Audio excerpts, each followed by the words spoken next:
O Espírito Santo é tão maravilhoso que renova a sua vida. Basta você crer, seu poder é tão divino e precioso que sentimos tua presença mesmo sem te ver. Guarda-me, ó Pai, com a unção do teu Espírito. Tua palavra diz que eu sou mais que vencedor. Guarda-me, ó Pai, como a menina dos teus olhos. Seja o meu escudo, minha proteção, meu Salvador. Guarda-me, ó Pai, com a unção do teu Espírito. Tua palavra diz que eu sou mais que vencedor. Guarda-me, ó Pai, com a menina dos seus olhos. Seja o meu escudo, minha proteção, meu Salvador. Aleluia. Atos 4. O Espírito Santo está descendo agora. E 1 Coríntios 11. Derramando tanta Paz em nossos corações. O Espírito Santo é sempre nos acalma nos momentos que passamos pelas provações. O Espírito Santo é tão maravilhoso, aleluia, que renova a sua vida. Basta você crer, seu poder é tão divino e precioso que sentimos tua presença mesmo sem te ver. Guarda-me, ó Pai, com a unção do teu Espírito. Tua palavra diz que eu sou mais que vencedor. Guarda-me, ó Pai, com a menina dos seus olhos. Seja o meu escudo, minha proteção, meu Salvador.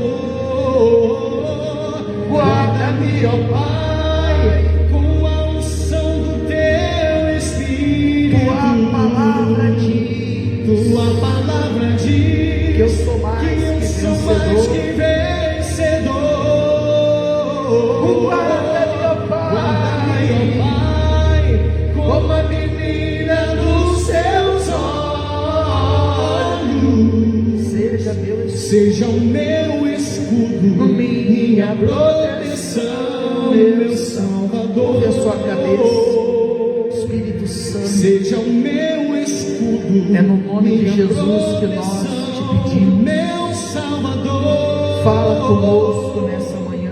Seja o meu escudo, fala aquilo minha proteção. Nós precisamos ouvir da tua palavra. Fala da maneira que lhe agrada. Fala como o Senhor achar que tem que ser. Não nos deixe sair daqui da mesma maneira. Não nos deixe sair da mesma forma. Mas fala, Senhor. Fala profundamente aos nossos corações. E quem crê, diga amém. E graças a Deus. Eu vou ler Atos capítulo 4, do versículo 1 até o versículo 20, ainda sobre o assunto que permeia a nossa vida nesse mês de junho, que é a descida do Espírito Santo, o novo nascimento, o batismo com o Espírito Santo e com fogo. Diz assim, Atos capítulo 4, verso 1: E estando eles falando ao povo, sobrevieram os sacerdotes e o capitão do templo e os saduceus, doendo-se muito de que ensinassem o povo e anunciassem em Jesus a ressurreição dentre os mortos.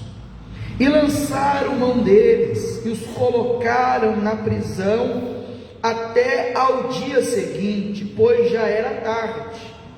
Muitos, porém, dos que ouviram a palavra creram, e chegou o número desses homens a quase 5.000.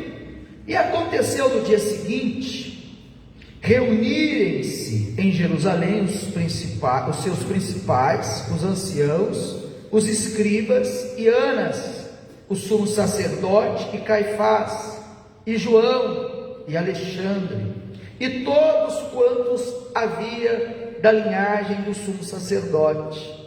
E pondo-os no meio, perguntaram: com que poder, ou em nome de quem fizeste isso? Para você que talvez não entenda, o que eles estão interrogando e perguntando: fizeste isso? No capítulo 3, olha aqui, pastor, antes de eu continuar, para você já ter o entendimento do que está se falando a palavra. No capítulo 3, a Bíblia diz que quando Pedro e João vai adentrar o templo, tem um coxo, um camarada que está lá paralítico, à espera de um milagre há 40 anos. E quando Pedro e João estão chegando, esse rapaz estende a mão, olhando como quem precisa de uma esmola, pede uma ajuda, pede um dinheiro, e vem aquela famosa palavra poderosa de Pedro, que diz: não tenho ouro e eu não tenho prata, mas o que eu tenho eu vos dou, levanta e anda. E o camarada, depois de 40 anos, levantou e andou. E isso foi um choque para toda a comunidade, para todos aqueles que frequentavam o templo. O templo estava lotado naquele dia em que o milagre aconteceu. A fama se espalhou de tal maneira que tiveram que prender Tiago e João para interrogá-lo. O porquê daquilo, como isso aconteceu, porque não tinha como esconder que todo mundo conhecia o rapaz. 40 anos, à porta do templo. E depois de todo esse tempo, o rapaz entrou pulando, correndo e dando glórias, e todo mundo ficou perplexo. Então, para que aquilo, não saísse do controle dos religiosos, eles prenderam a Pedro e a João. Por isso que diz aí no versículo 7: e pondo-os no meio, perguntaram: com que poder, ou em nome de quem fizeste isso? Versículo 8: então Pedro, cheio do Espírito Santo, lhe disse: principais do povo, e vós, anciãos de Israel, visto que hoje somos interrogados acerca do benefício feito a um homem enfermo, e do modo como foi curado, seja conhecido de vós todos e de todo o povo de Israel, que em nome de Jesus Cristo, o Nazareno, aquele a quem vós crucificastes, e a quem Deus ressuscitou dentre os mortos, em nome desse, é que este está são diante de vós. Ele é a pedra que foi rejeitada por vós, os edificadores, ao qual foi posta por cabeça de esquina, e em nenhum outro há salvação, porque também debaixo do céu nenhum outro nome há dado entre os homens, pelo qual devamos ser salvos.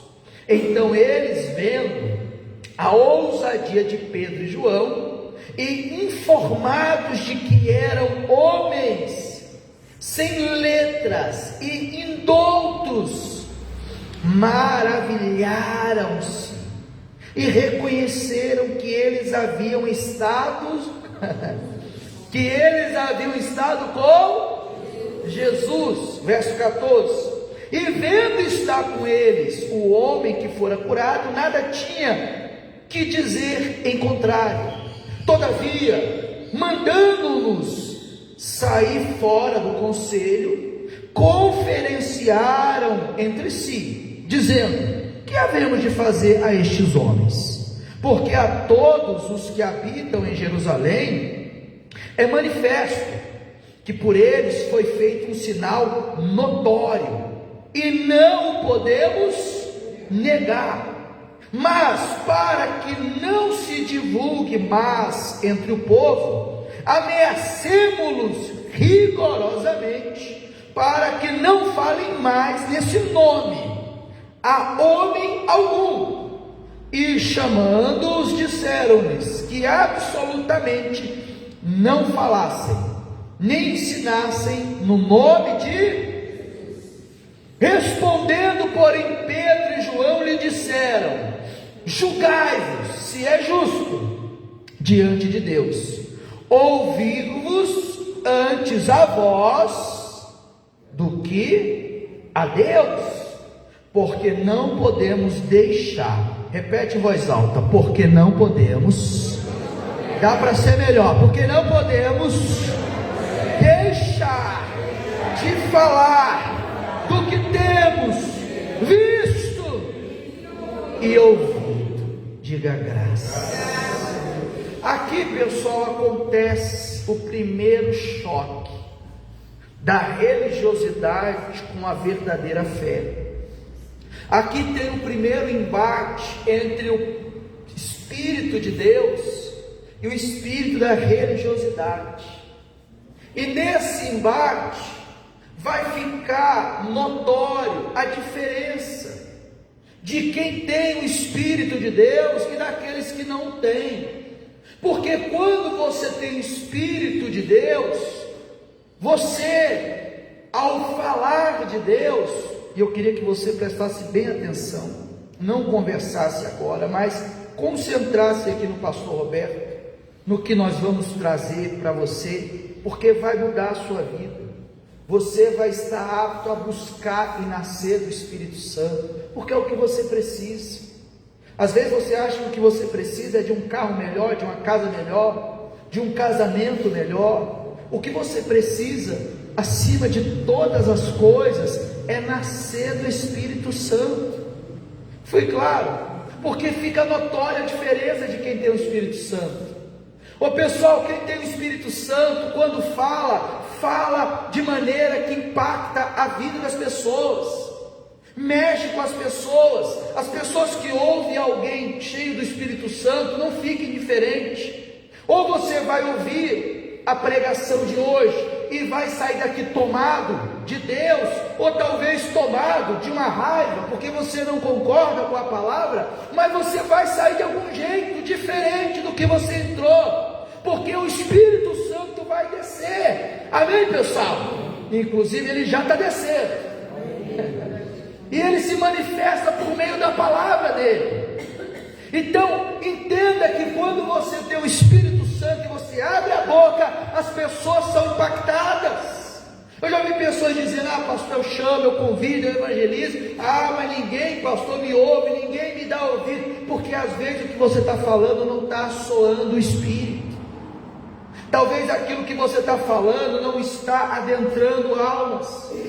Você talvez está falando apenas de uma maneira genérica, ou de uma maneira como uma pessoa que sai panfletando, né? Ó, vai lá no restaurante, ó, vai lá nesse mercado que inaugurou, vai lá. Ou seja, não passa espírito, não consegue colocar a palavra de Deus dentro da pessoa, porque é para isso que nós estamos. Nós estamos aqui para colocar a palavra de Deus, por exemplo, dentro da sua vida. Porque se a palavra de Deus entrar na sua vida, vai transformar você. Se a palavra de Deus sair da sua boca e entrar no coração do seu filho, do seu familiar, vai transformar ele.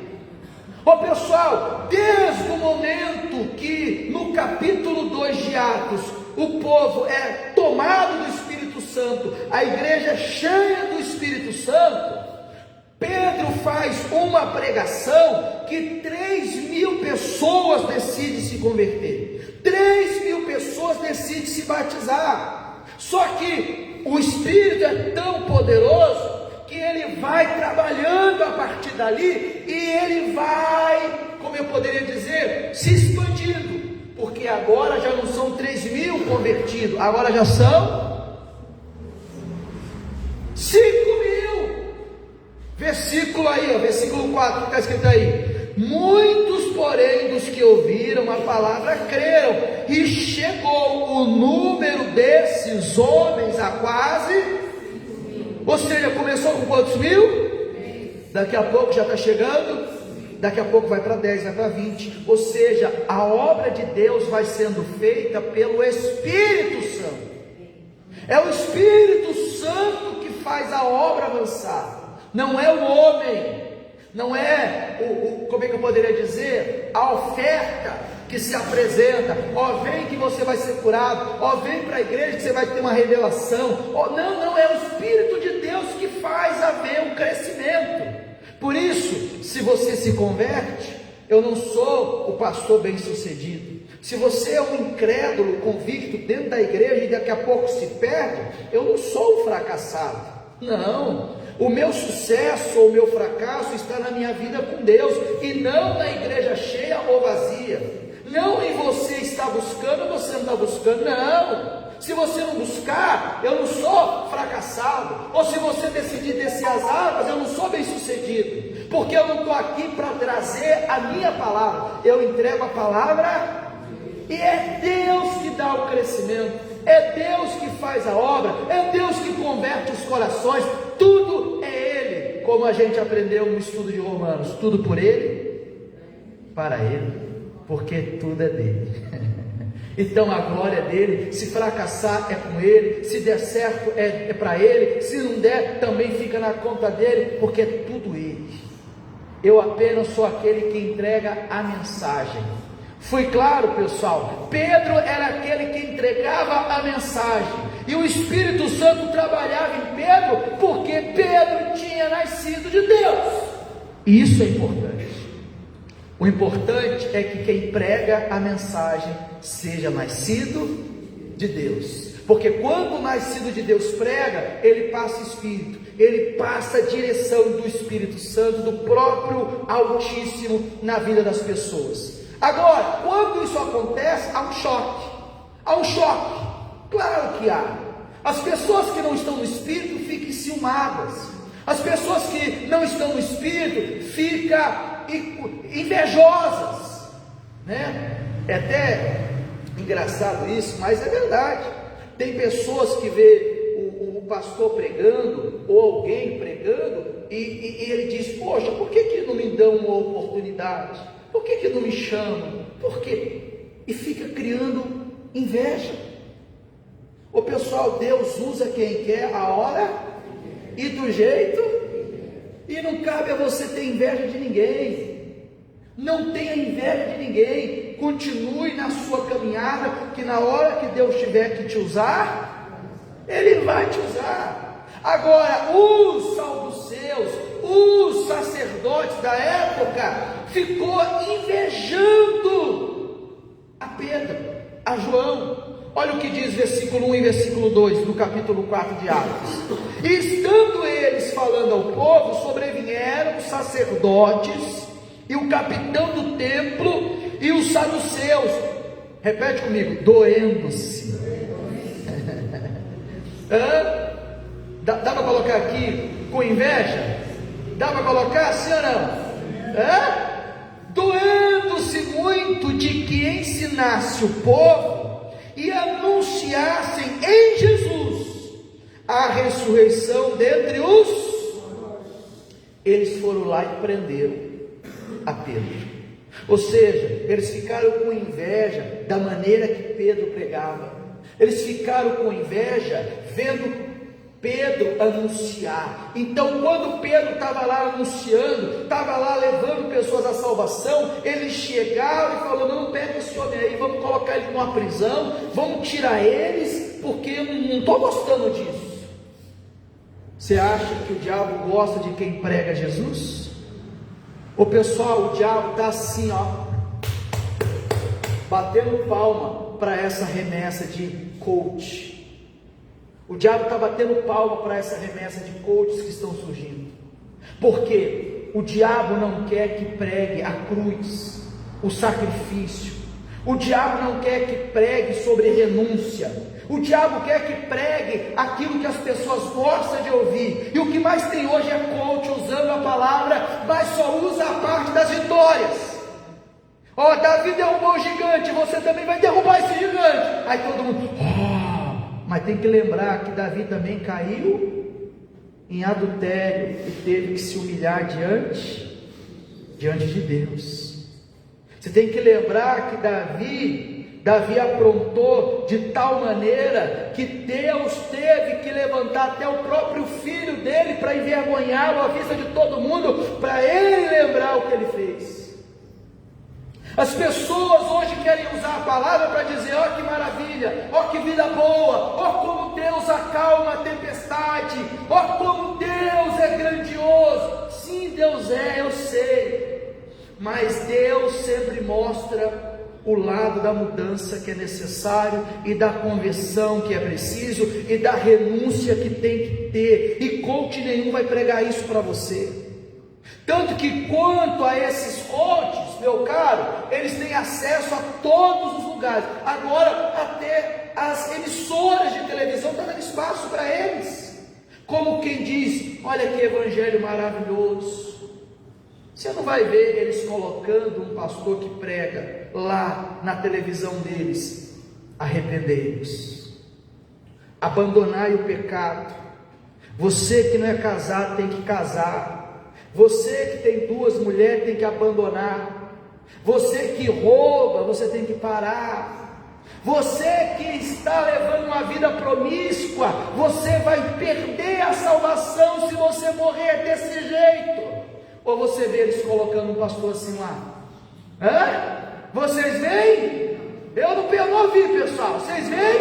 E não vão ver. Porque o que o diabo não quer é a pregação do evangelho verdadeiro. Agora, se alguém chega lá com uma palavra bonita do evangelho, em que Deus é amor, que Deus amou o mundo, que Deus é Senhor maravilhoso, ora, abre até o espaço do horário nobre para a pessoa falar. Mas é tudo estratégia do diabo. Porque quando alguém se levanta para pregar o evangelho verdadeiro, o que eles querem fazer? Prender e calar. Imediatamente eles querem calar, imediatamente eles querem prender, imediatamente eles querem tirar do radar. Porque para o diabo não compensa a palavra da verdade. Para o diabo não compensa saber ou anunciar que Jesus morreu e ressuscitou e vai vir buscar os seus. O que compensa é dizer que Deus ama todos. Só que eles não terminam a frase: Deus amou o mundo de tal maneira que deu seu Filho unigênito para que todo aquele que nele não pereça, porque os que não creem vão perecer, vão perecer, vão perecer. Então, quando pregava a verdade, eles ficavam enciumados e não queriam permitir que a palavra continuasse. Então eles prenderam Pedro, prenderam João e lançaram no cárcere.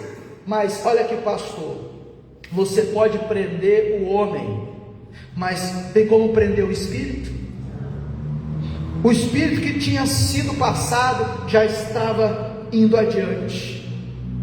Porque se uma pessoa se converte, ela é testemunho de Deus para converter outras. Então de 3.000 passou para 5.000, e o número estava aumentando, estava crescendo. Mas está preso. Mas a palavra não está presa. O evangelho não se prende ao Roberto, ao João, a Maria. A palavra, pessoal, ela vai continuar se propagando. E continuou, até que eles decidiram interrogar. Falou assim: vamos interrogar para ver o que está se passando, o que está acontecendo, por que esse rapaz foi curado, como que essa cura aconteceu, da onde veio esse milagre, porque as pessoas não acreditam. As pessoas, quando vê alguém mudar de vida, elas ficam meio duvidando, sim ou não? E tem uns que até questionam, né? Mas não era aquele lá, aquilo lá, ele era perdido, agora quer ir na igreja? Ele era totalmente torto, agora quer se endireitar? Sei não, hein? Não acredito muito não, hein? O diabo cria maneiras de tentar intimidar as pessoas. E foram interrogar Pedro e João. Diz assim no versículo 7. Ana, sacerdote, Caifás, diz assim, versículo 7: e pondo-os no meio, perguntaram: com que poder, ou em nome de quem fizeste? Ou seja, no nome de quem você curou esse rapaz? Ô pessoal, não era para estar todo mundo celebrando, não era para estar todo mundo festejando, mas você acha que o diabo festeja quando alguém se converte? Você acha que o diabo festeja quando alguém larga a amante? Você acha que o diabo festeja quando alguém para de promiscuidade? Não, o diabo não aceita, o diabo quer ver a pessoa no sofrimento, na humilhação, na dor. Então quando souberam que o rapaz de 40 anos foi curado, ô Pedro, ô João, em nome de quem você está fazendo isso? Como é que se deu essa cura? Em nome de quem esse rapaz foi curado? Eu quero saber, senão daqui você não sai. O que se passa? Versículo 8. Então, esse é forte. Então, Pedro cheio, cheio do mundo, cheio de pensamentos mundanos, cheio de boa intenção, não, cheio do Espírito Santo, lhes disse: principais do povo, e vós anciãos de Israel, visto que hoje somos interrogados acerca do benefício feito a um homem enfermo e do modo como foi curado, seja conhecido de vós todos e de todo o povo de Israel, que em nome de Jesus Cristo, o Nazareno, aquele a quem vós crucificastes e a quem Deus ressuscitou dentre os mortos, em nome desse é que este está são diante. Duas coisas. Versículo 9, Pedro é direto: vocês estão nos interrogando por causa de um benefício que foi feito ao doente, ao enfermo. É isso mesmo? É isso mesmo. Às vezes você vai fazer o bem para alguém e acha que vai receber o bem. Não se iluda. Às vezes você vai fazer o bem e o que vai vir de retorno é algo ruim, algo que você não esperava. E aí você tem que entender que tudo que você faz ou deveria fazer deve ser para a glória, sem esperar receber nada em troca. Porque o problema do ser humano é esperar do outro ser humano uma troca, um benefício. E é nisso que as pessoas se decepcionam. Pastor, mas eu fiz assim, eu esperava receber assim. Você está errado. Mas se eu faço bem, eu vou esperar o mal. Não é questão de esperar o mal ou o péssimo. É você saber que do ser humano pode vir de tudo. Pode vir o bem? Pode. Mas também pode vir o mal. você tem que estar pronto para isso, porque Paulo também passou por isso. Quando Paulo libertou aquela moça endemoniada que ficava adivinhando, cuidado com esse negócio de adivinhação, vem aqui que eu vou dar uma revelação, cuidado. A mulher que revelava, ela na verdade era endemoniada, e quando Paulo expulsou o demônio dela, Paulo não foi abençoado, Paulo não foi aclamado, Paulo não foi colocado, sabe, num pedestal. Pelo contrário, Paulo foi preso, chicoteado, mesmo sendo um cidadão romano. Ou seja, Paulo fez o bem e recebeu o mal. Pedro fez o bem. Ou não é o bem, pessoal, determinar que alguém seja curado? Não é o bem? Você já orou para alguém ser curado? Você já orou e foi curado? Senhora, não é bênção? É maravilhoso, mas não é por isso que você vai receber algo em troca. Às vezes você vai até passar por uma luta por isso, porque o diabo vai se levantar, o diabo não vai aceitar. Então não se iluda porque você fez o bem e acha que deveria receber o bem, porque você ajudou, deveria ser ajudado. Não é assim que funciona no mundo, meu irmão. Ô minha amiga, não é assim que funciona. O mundo jaz do maligno. Então não se iluda querendo fazer o bem, esperando o bem em troca. Faça o bem sem olhar a quem e sem esperar nada em troca. E se vier algo de bom, você está no lucro. Fui claro?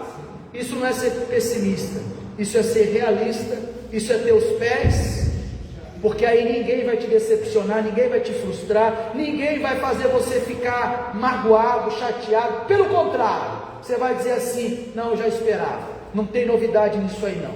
Compreende ou não?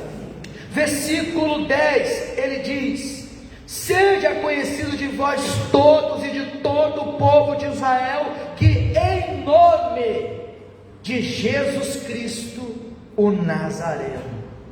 Olha aqui, pastor, Pedro não puxa para si a glória, Pedro não puxa para si a cura, Pedro não chega e diz assim: ele foi curado porque eu usei a fé, eu cheguei e disse: levanta e anda, não tem ouro, não tem prata, mas eu te ordeno, levanta e anda. Não, Pedro disse: Jesus Nazareno é quem curou ele, toda a honra, toda a glória é dele, nada devemos puxar para nós. O problema das pessoas é que elas querem ser exaltadas, elas querem ser honradas, aplaudidas, elas querem ser, pessoal, bajuladas. E Pedro não, Pedro, cheio do Espírito Santo, ele entende que Deus usou ele, como Deus vai te usar, amém? Deus vai te usar. Vocês não creem não, pessoal? Diga: Deus vai me usar. Deus vai te usar. Agora, Deus vai te usar pelo Espírito Santo. Então não é glória para você, não é honra para você, é honra e glória. E vou dizer mais: quando alguém tentar atribuir algo a você, não aceite. Quando alguém tentar atribuir honras a você, não pegue, deixe nas mãos. Não, eu sou pecador, eu sou miserável, foi Deus, por Deus, e glória, acabou. Fui claro? Agora vai além ainda no versículo 12, ou melhor, no versículo 12 mesmo. E em nenhum outro, ele fala primeiro que Jesus fez a cura, depois no verso 12 ele diz: e nenhum outro há salvação, porque também debaixo do céu nenhum outro nome há dado entre os homens pelo qual devamos ser. Diga glória a Deus. Não, diga glória a Deus. Diga graças a Deus.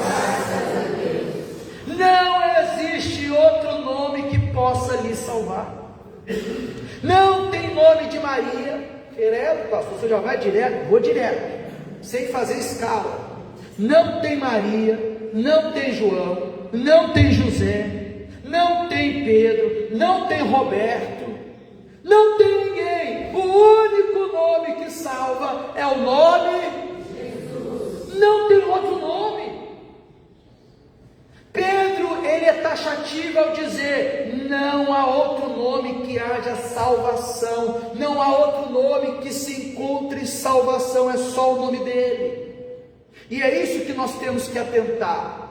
Por quê? Porque o mundo está tentando, pessoal, pavimentar um caminho em que Jesus seja só mais um nome, de tantos nomes que fazem milagres, ou de tantos nomes que traz paz, ou de tantos nomes que traz benefício. Eles querem colocar o nome de Jesus do lado de Maria, eles querem colocar o nome de Jesus do lado de Francisco, Cida, Aparecido, João. Compreende ou não? Eles querem colocar o nome de Jesus ao lado de nomes comuns. E Pedro vem e ratifica: não tem outro nome. Só existe um nome a se buscar, só existe um nome a aclamar. Você vê esses dias, essas mesmas emissoras que coloca o evangelho doce, ficou o dia inteiro mostrando a proclamação do Papa, como se fosse algo mais assim, sabe? Algo assim extraordinário, porque eles querem associar o nome de Jesus a todos os outros nomes, como se fosse comparável. Não há comparação. Só tem um nome que salva, só tem um nome que perdoa pecado, só tem um nome que transforma vidas, só tem um nome que regenera o ser humano, e o nome é Jesus. Compreende? Tem até uma canção que diz: não é Paulo, não é Daniel. Já ouviu, pessoal? Sim ou não? É que eu não vou lembrar agora. Não é Pedro, não é Daniel, não é Isaac nem José, não é, o nome é Jesus. O nome é Jesus. A gente canta muito, vamos gravar um CD? Misericórdia. Só tem um nome: Jesus. Então, quando alguém tentar trazer um nome ou outro nome que se compare ao nome de Jesus, abre o quê? Abre os olhos. Ah, mas eu tenho fé em João e Maria, eu tenho fé em Francisco, eu tenho fé. Cuidado, cuidado. Tem uns que colocam até a imagem assim: ó, eu tenho a fé aqui na minha padroeira. Cuidado. Cada um tem a sua fé, mas no final não se iluda, não se iluda.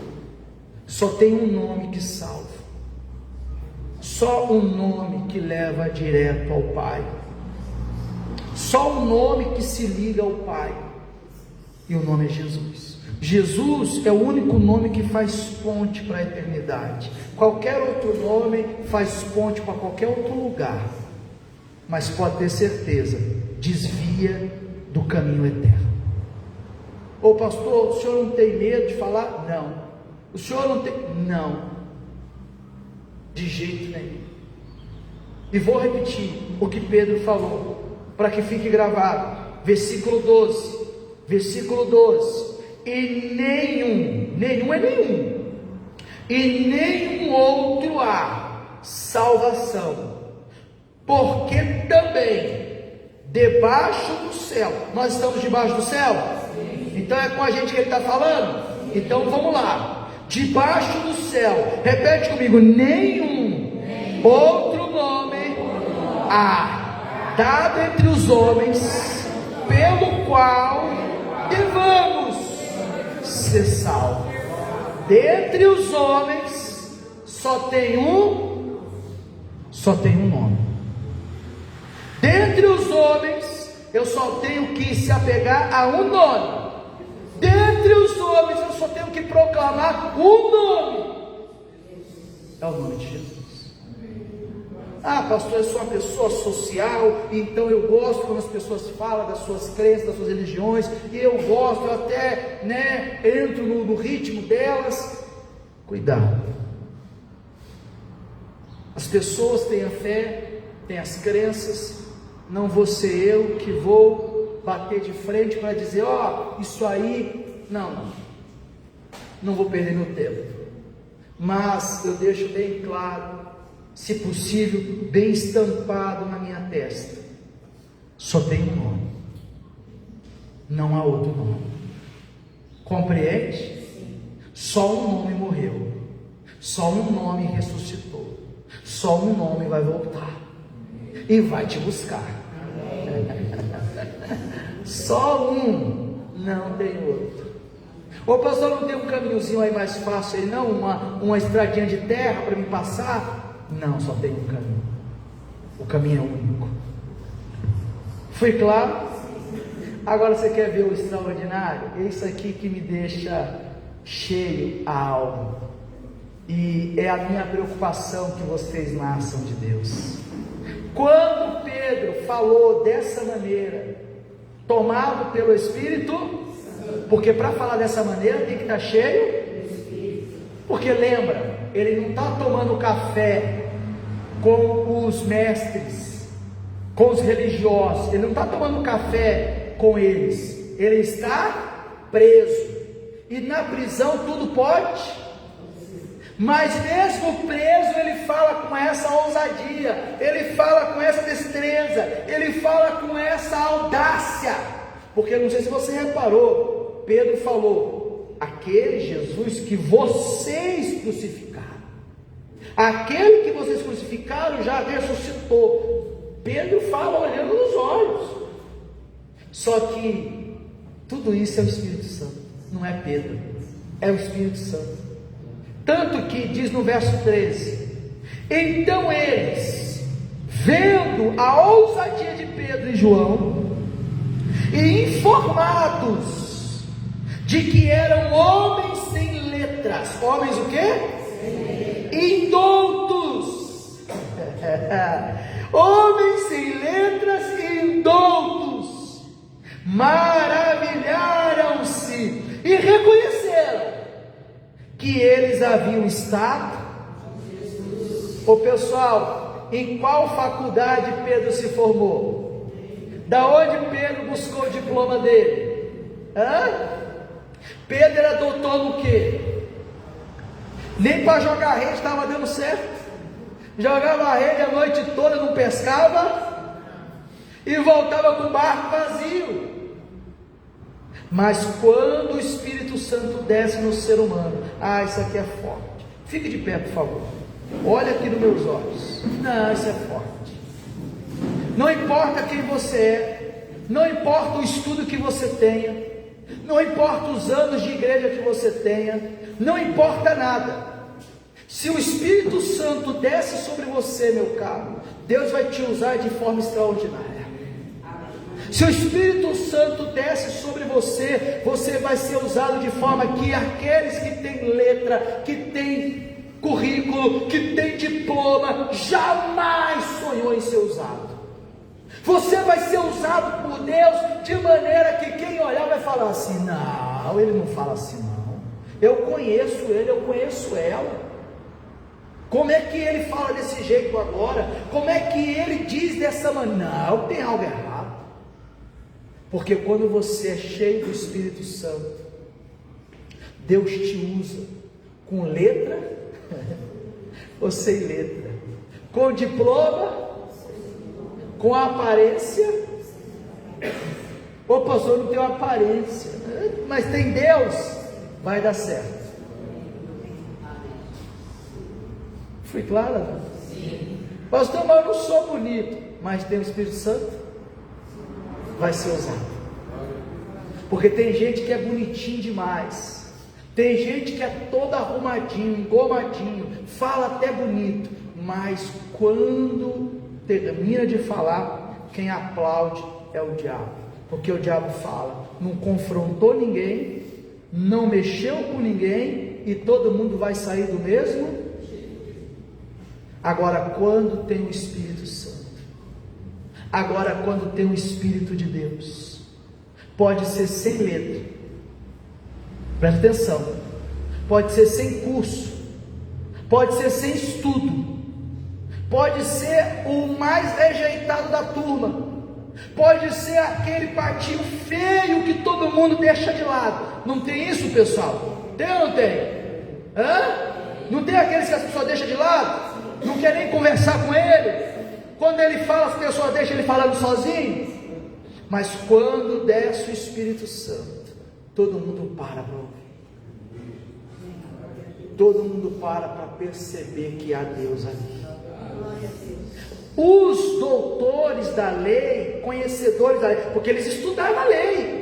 Ô pessoal, quando a Bíblia fala sacerdote, sumo e aqueles que ali viviam, eram pessoas que desde criança até a idade que eles estavam sempre estudando as leis, a Torá, os primeiros 5 livros.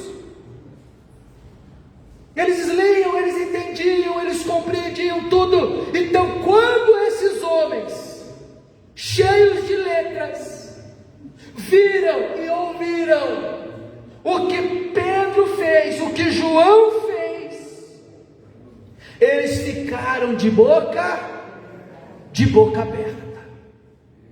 Quando o Espírito Santo descer sobre sua vida, e ele vai descer, e você começar a falar de Deus, vai impactar vidas, vai impactar pessoas. Foi claro ou não? Diga: Deus vai me usar. Ah, não, está muito fraco. Diga: Deus vai me usar. Mesmo porque se Deus não te usar, meu caro, vai usar quem está do seu lado, porque a palavra não vai parar. O homem para, a palavra não. Fique de pé. Ah, não, vocês já estão de pé. Tome a cena.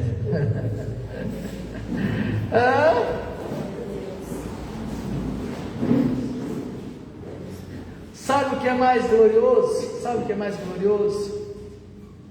É quando os letrados, um olha para o outro e diz assim: esses homens estiveram com Jesus. Sabe o que é isso? Isso é o testemunho de conversão. Isso é o testemunho de salvação. Quando as pessoas olham para você e diz: ele teve com Jesus. Ela teve uma experiência. Para mudar desse jeito, para falar dessa maneira, ele teve com Jesus. Eles reconheceram que Pedro e João esteve. Só alguém que esteve com Jesus para realizar o que Jesus realizava. Só alguém que esteve com Jesus para falar dessa maneira que eles falam. Do jeito que você fala, revela muito o que está dentro de você. Aquilo que sai de dentro de você, aquilo que vem da sua boca, revela bastante o que está dentro da sua alma. Eles perceberam: tem algo diferente nesses dois homens. Eles devem ter estado com Jesus. Você já esteve com Jesus?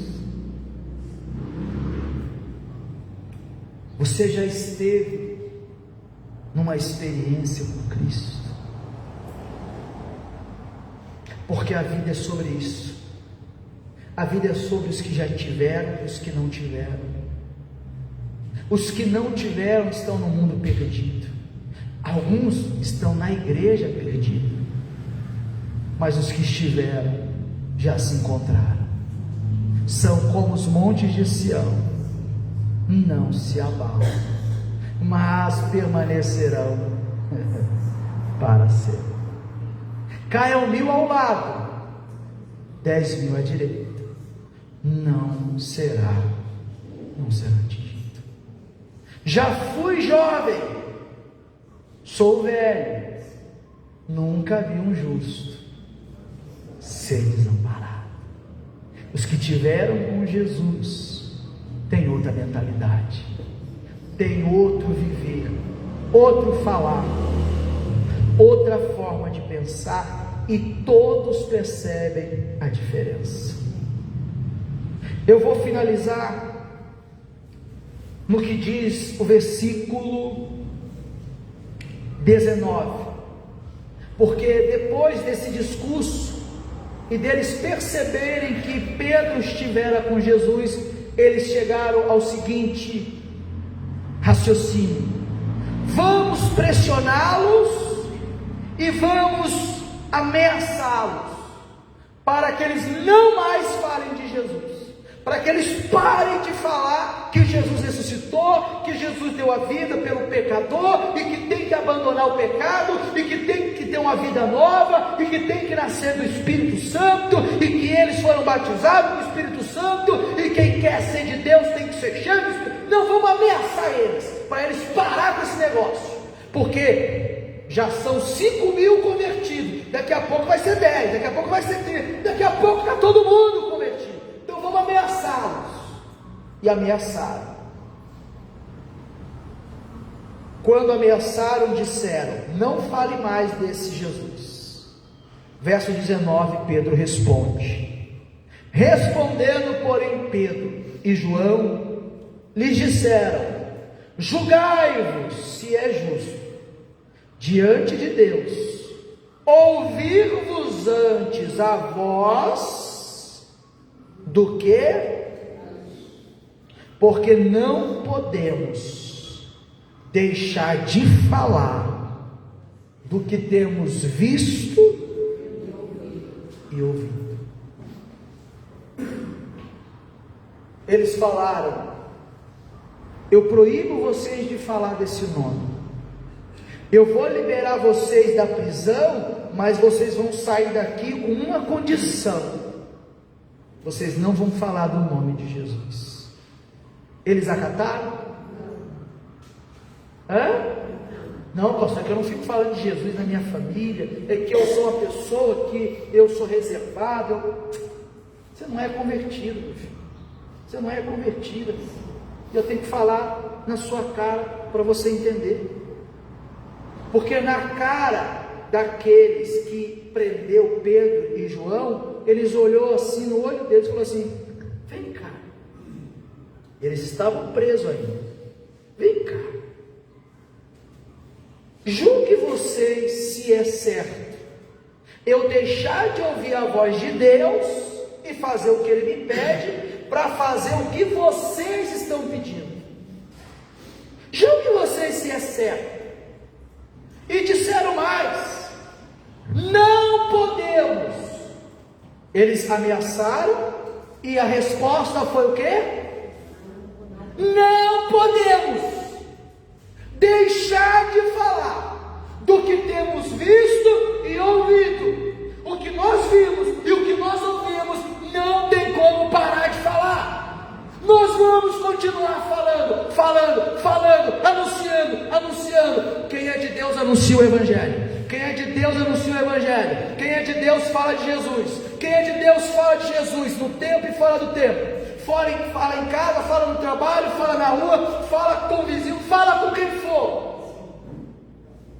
Não tem essa de, por favor, não fique falando aí, porque aqui é local de trabalho. Não fique falando aí, porque aqui é família. Não sei. Ô pessoal, se me chamarem primeiro, já sabem quem eu sou, ou não é assim? Sim ou não? Sim. O problema é, as pessoas já sabem quem você é? As pessoas sabem que você é crente? De verdade? Ou será que as pessoas têm dúvida de você? Porque quem me chama já sabe quem eu sou. Não, o que querer? Ele é pastor. O que o pastor fala? É da palavra. Então aonde eu for, eu vou falar de Jesus. Jesus salva, Jesus batiza, Jesus cura, Jesus transforma. Jesus. Ô pastor, mas não tem outro assunto? Tem, claro que tem. Jesus Cristo. E não pode mudar? Claro que pode. Jesus é o Senhor, é o Salvador, e Ele está para voltar. para buscar a sua igreja. Fui claro? Diante disso, o que fica notório? É que quem tem o Espírito Santo faz a diferença. Quem tem o Espírito Santo, aonde chega, incomoda. Quem tem o Espírito Santo, quando fala, mexe, confronta, indaga.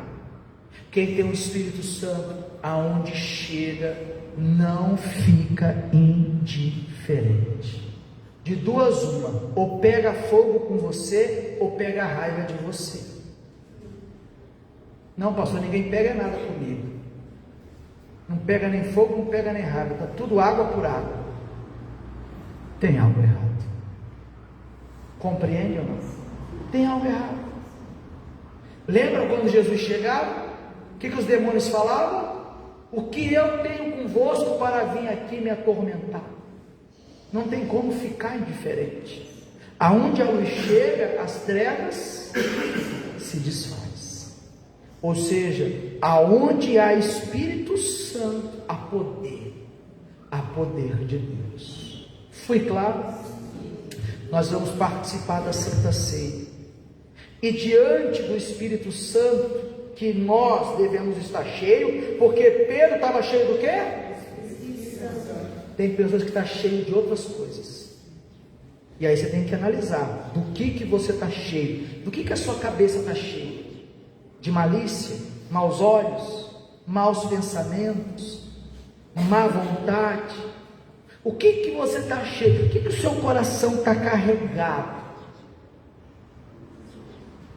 Pedro estava cheio do Espírito.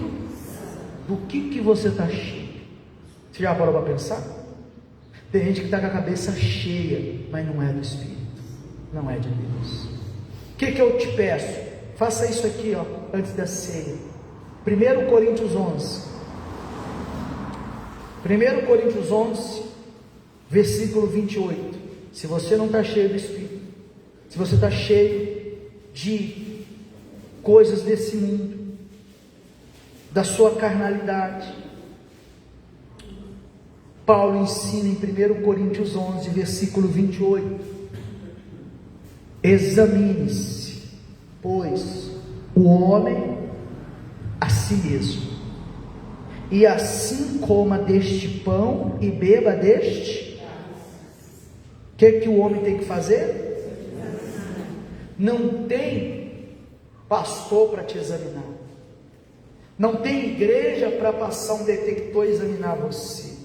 É você que tem que se autoexaminar e se examinar de forma honesta com você mesmo. Do que eu estou cheio? Por que eu estou cheio de tanta raiva? Por que eu estou cheio de tanto ódio? Por que eu estou cheio de tanto pensamento ruim? Por que eu estou cheio de tanta indagação, questionamento? Por que eu estou cheio do meu ego? Por que eu estou cheio de cólera? Por que eu estou cheio desse nervosismo, desse estresse? Por que eu estou cheio disso? Você tem que examinar. Só você pode fazer esse exame em si mesmo. Ninguém está aí dentro de você. Compreende, pessoal? Ninguém. Eu não posso, por exemplo, simplesmente chegar, fulano está bem com Deus, fulano não está bem com Deus. Eu não estou dentro de você. Compreende ou não? Bem é que as suas atitudes falam por você. Não é verdade? As suas ações mostram quem você é. Mas você é quem pode fazer um check-up aí com Deus. Paulo convida você a fazer esse check-up. Detalhe, Paulo não pede para você fazer o check-up, encontrar o erro e se esconder no erro e dizer, por causa disso eu não vou ceiar. Negativo. É o contrário. Paulo diz, examine, pois, o homem a si mesmo, vírgula, examinou, viu que está de errado, ok, vírgula, e assim E assim, coma deste pão e beba deste. Examine, tire o que não presta, se conserte, se humilhe, se derrame aos pés da cruz. Coma do pão, beba do cálice, e não volte a ser o que era antes. Fique de pé.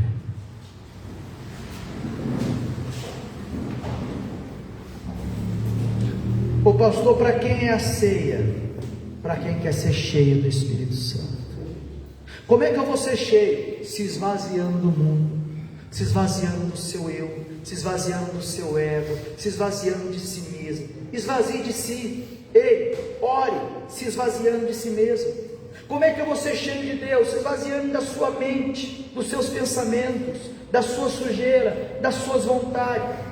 Se esvazie de si mesmo. Você já viu aquelas pessoas que você não pode falar A, que ela transborda e grita B, C, D? Já viu? Já viu aquelas pessoas que você não pode falar oi? Você fala oi e a pessoa já sai chutando tudo? Vocês estão rindo? Estão cheia, mas não é de Deus. Quando você está cheio, pessoal, de alguma coisa, qualquer gota que pinga, transborda. Compreende ou não? Transborda.